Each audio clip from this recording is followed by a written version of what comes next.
I caught my fiancée and my father in the act. Got everything on camera and decided that everyone they know will see this: me 27 male, fiancée 26 female, call her Laura, my father 52 male, call him Bob, and my mother 50 female. Like many who've had something like this happen, I never thought something like this would happen to me, but here we are. I've never used Reddit, but I've seen stories from here on TikTok, so I thought I'd give this a shot for any advice you all could give me. From listening to some other stories, you all like a backstory.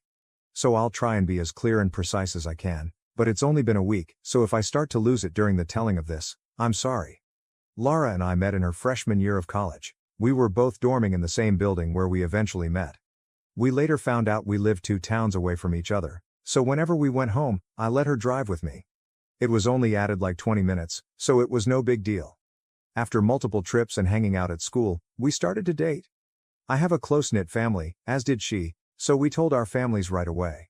I had met her plenty of times when dropping her off, but it was nothing more than an introduction and exchanging pleasantries. Both of our families accepted each other with open arms, and our relationship grew. I was a year ahead of her, so when I graduated, I went home, where I was offered a good job with great pay. I visited her at school whenever I got the chance, and whenever she came home, we would make time for each other. After she graduated, she moved in with me, as both of our jobs were in the city near where we grew up. Like me, she was offered a position at the company she works at now with great pay. After living together for about 3 years, I proposed, and we have been planning our wedding since. Now on to the part you're all reading for. Looking back, there were plenty of things I overlooked that I just wrote off, thinking my father was just trying to welcome my ex into our family. Things like my father calling her all the time, and if I was around, they would just tell me they were talking about the upcoming family party or something along those lines. One time, Laura was in the shower, and her phone rang. I saw it was my dad, so I answered. When he realized it was me, he sounded both upset and surprised that I picked up. I then asked what's up. He responded that he wanted to talk to Laura about my mother's birthday that was in a week, and after a minute, we ended the call. Even typing this out now, I feel like an idiot for not seeing it sooner. On the day I found out, it was like any other day. Laura had Thursdays off, so she made breakfast for both of us. When I set out for work, she gave me a kiss and told me to have a great day. During my drive to work, I realized I had forgotten some paperwork I would need for a meeting I had at 3 p.m. I shrugged it off and told myself I would just go home at lunch to get it. Laura texted me throughout the day, talking about all the casual stuff a couple talks about, like, what do you want for dinner? I did the laundry. Do you want me to hang it up for you? Blah blah blah. I didn't think it necessary to text her I was coming home for lunch, so when it came around, I just left work and went home. When I got home, I noticed a car that looked like my father's in our parking lot, but I didn't think anything of it and just parked and went into our building. When I opened the door, I was met with a scene out of a movie where a man comes home early and catches his spouse cheating. Such a cliché. There was a trail of clothes, both his and hers, leading to my bedroom, and the sound of faint moans echoed through my apartment. I stood at the door in utter shock. My brain was a mix of rage, sadness, and disgust, but if you were a fly on my wall, you would see what looked like a statue. I just couldn't move. When I finally snapped to, not knowing how much time had passed, I took out my phone to record. I picked up all the clothes that were on the floor and threw them into the hall of the building. After, I filmed the walk to my bedroom. The door was open. I stood in the doorway filming for about a minute, then flipped on the lights. They both jumped at the sudden light and looked at me, and to my utter shock, it was my father in the bed with her. After the initial stun, my father noticed I was recording and started to panic, trying to find anything to cover himself and telling me to stop recording. He found a towel and wrapped it around himself and started to walk toward me. I told him, if you don't want to get hurt, stop coming to me. He either didn't care or didn't hear me and reached for my phone. I hit him square on the jaw. His head bounced off the door and slumped to the ground. Laura shrieked. I aimed the camera at Laura and said, "Concerned about your fuck buddy, but nothing to say to your fiancé?" My father woke up after about a minute nap, and I told them I just needed to come pick something up for work, so I'm heading back now. If either of you pieces of shit are here when I get back, I'll send this video to everyone you know. I ended the video, looked at my dad, who was still coming to, and said, "You're dead to me. You're no longer my father, but you might want to go home and talk to mom because I'll be talking to her very soon." I sat in my car for a while until one of the bosses at work called to ask where I was. I told her I was on my way back right now. When I got to her office to hand her the paperwork, I must have looked awful because she started asking what was wrong with me. I told her it was nothing and I'd be okay. I could see her scanning me up and down, and she noticed some blood on my collar and stood up, rushed to me, and said, "You're bleeding?" I looked down and said it was my father's. She looked confused, so I pulled out my phone and showed her the video. She watched it in its entirety. She was introduced to Lara a few times but never my father. She sat there silent for a moment until it finally clicked that my fiancé was cheating on me, but not only was she cheating, it was with my father.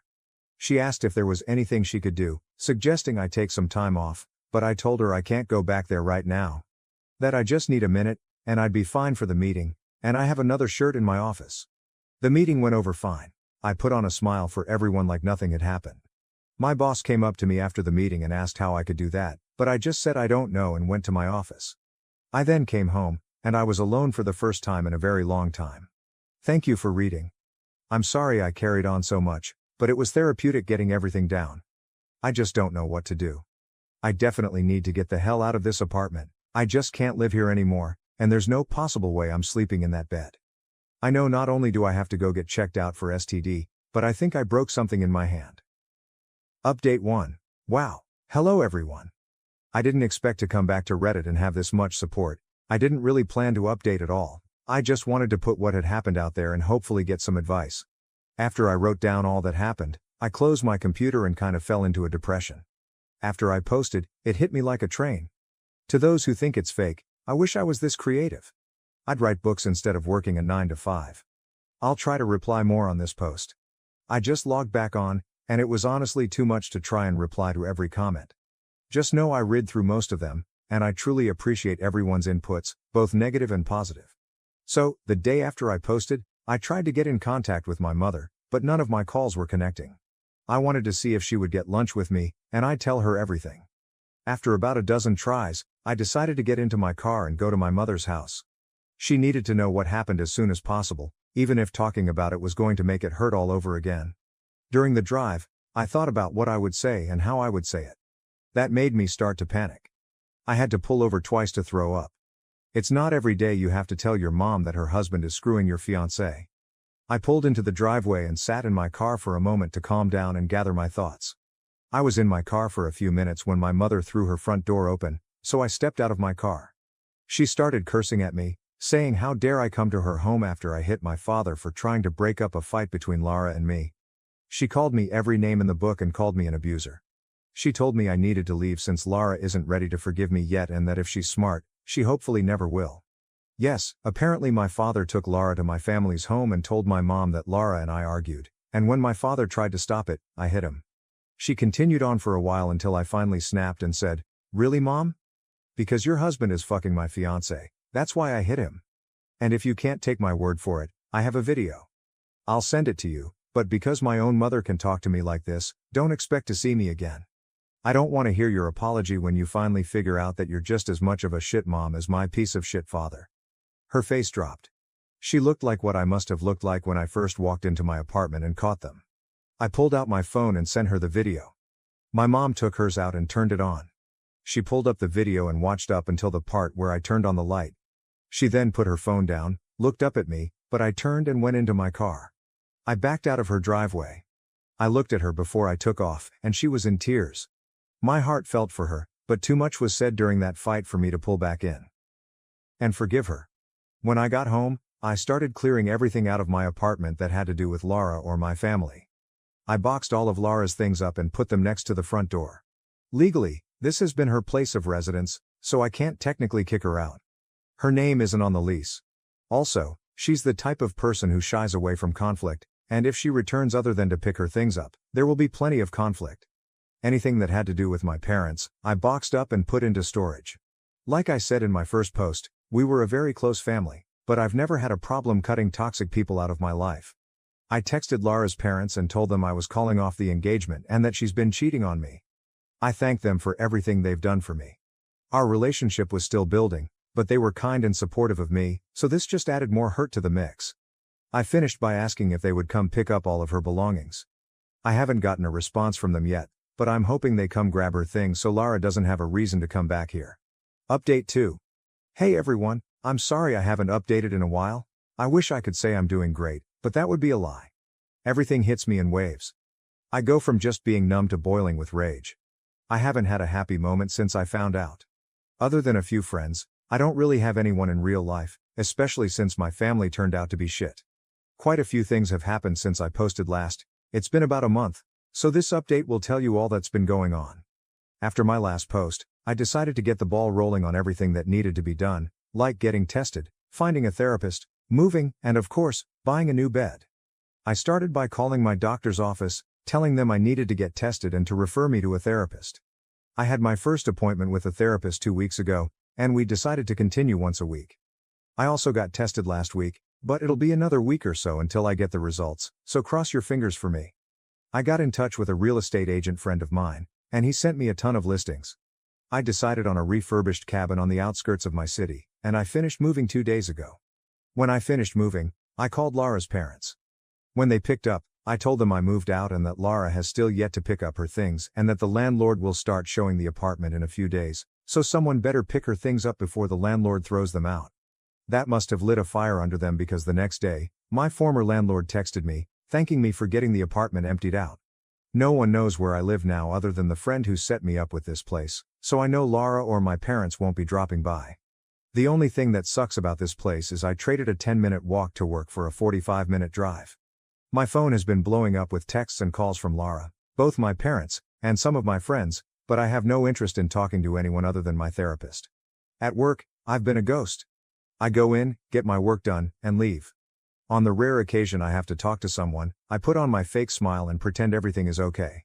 My boss from my previous post has been trying to check in on me more, but I don't really tell her anything either. I just tell her I appreciate it, but I'll be okay. The truth is, I don't know if I'll be okay. I get that time heals and all, but I feel like that's only relevant when you're dealing with one issue, not when you lose who you thought were the 3 closest people in your life all at once. A huge part of me died, and there's no chance of resuscitating it. The meetings with my therapist are going well, I suppose. I've never done therapy before, so I have no reference on what good therapy is. We do get along all right, and she really seems genuine in wanting to help. The first session was us getting to know each other and delving into what brings me to her. Nothing in depth, just me telling her what happened in my own words. In the second session, we went a bit deeper.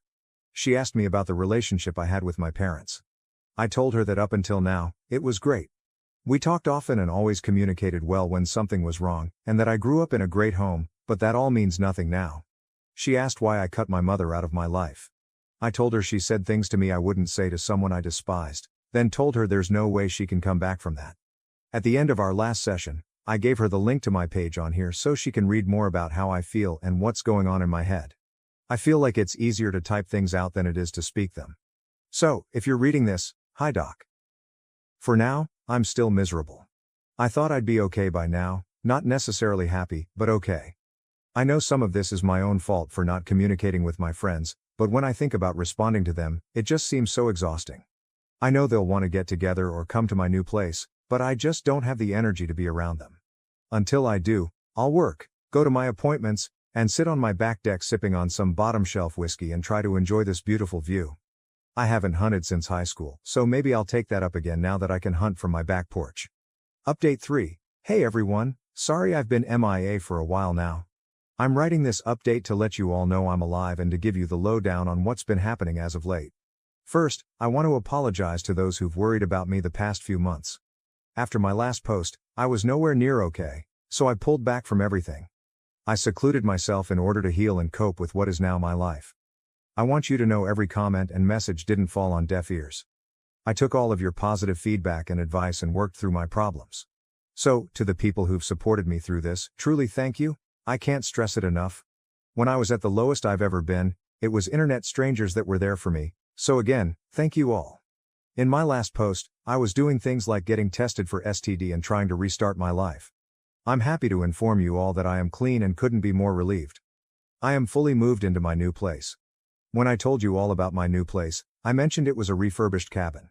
Well, I might have been a little generous. It was refurbished almost 25 to 30 years ago, so it was a bit dated. With all my newfound free time, I decided to actually refurbish it, and all that's left to do is paint the guest room I turned into an office. The only thing I didn't do myself was the electric and plumbing because I have no clue how to do it and have zero interest in being shocked or putting my hand in a shit-covered pipe. Doing all the work has been incredibly stress relieving and has helped me clear my head. I still see my therapist once a week. To all those who suggested it, you probably saved my life, so thank you. Being able to vent, get my frustrations out, and get the advice I need has been better than anything in my life, past or present. I'm still working at the same company. I've become more open with some of my coworkers that I'm closer with and my boss from my previous post, due to the advice from my therapist. Also, due to her and some of your advice, I've reached out to my friends and have slowly been reintegrating into the group again. Now, onto the update with what's been going on between my family and ex. I decided I was ready to have a talk with my mother, so a little over a month ago, I unblocked her on my phone and reached out. I called, and almost instantly, she picked up the phone. I could tell through the tone of her voice she was panicking. Eventually, after reassuring her it was me, I told her we should meet and talk. She agreed, and a day later, we met at a diner near her house. She was there before I was, and when she saw me, she started quietly sobbing. When I sat down, she apologized over and over again, telling me she could only take their word because she never thought them getting together would ever happen. I told her while I appreciate her apology, the things she said to me were despicable and something no mother should ever say to their child, and it showed me exactly what she thought of me. She cried harder and promised it's not true that when she was told I hit my father for no reason, she was so angry, and when I showed up to the house, she just let her anger take over. Not wanting to go back and forth with her, I decided to move on. I said, "Speaking of that piece of shit, what have you decided to do with him?" She told me they've been separated. She just kicked him out, since the day after I sent her the video, and she immediately found a lawyer. Then we moved on to my ex. She said that when I pulled away, she went back into the house and threw them both out. She was too disgusted to look at them.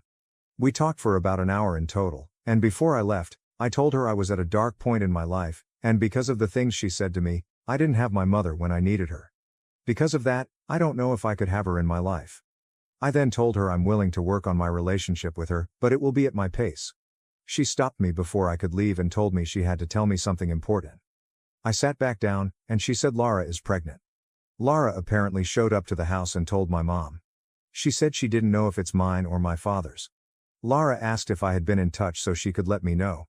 Obviously, she hasn't, so my mom just sent her on her way. Well, that's about it for the update. I have a lot on my mind, not sure what to do or feel. Thank you for reading, and sorry for rambling on and on.